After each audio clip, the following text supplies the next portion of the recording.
Si Min, may backstory din kung bakit siya nakarating sa audition. Yun ang tanong nyo sa kanya. Ano yun? Hindi, kasi meron akong na-meet na, kasi nag-viral na nga yung video before. So may mga okay. nag-contact sa akin. Tapos, in-invite ako to audition for PBB. Tapos, syempre ako, parang wala naman akong alam sa industry. Tapos kasama ko yung tatay ko, siya yung nagda-drive para sa akin nun. Tapos parang may pinilisan na sa akin na kontra ko, ito, pirmahan mo lang to dito. After nito, workshop na. Tapos, basta madami siya sinabi sa akin na mga gagawin ko na. After ko pirmahan. Tapos parang ako sinasabi ko kay tatay na, pirmahan na kasi ito ni. Pangarap mo ba nun talaga na, well, siguro maging artista or... Oo, parang niisip ko lang before na sana makita ko yung sarili ko sa billboard.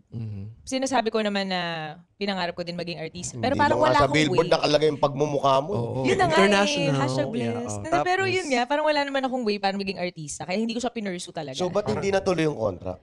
Kasi nga sabi ng tatay ko, pumunta muna tayo sa 8 Bulaga. Dahil Tignan may tawag muna na natin rin. yun. May tawag na rin. In-invite na ako to audition ni Miss Elise. Masama tayo kay tatay, di ba? Oo, Thank tas you, ako, shout out. parang sa akin, nanghihinay ako, baka mag-back out to, baka Oo. mamaya kasi ang daming mga nagva-viral na kung ano-ano, baka mamaya mapaisip sila na huwag na natin kunin to. So parang since nandyan na yung contract, parang pirma na Ito natin na. tayo para ito na, sure na.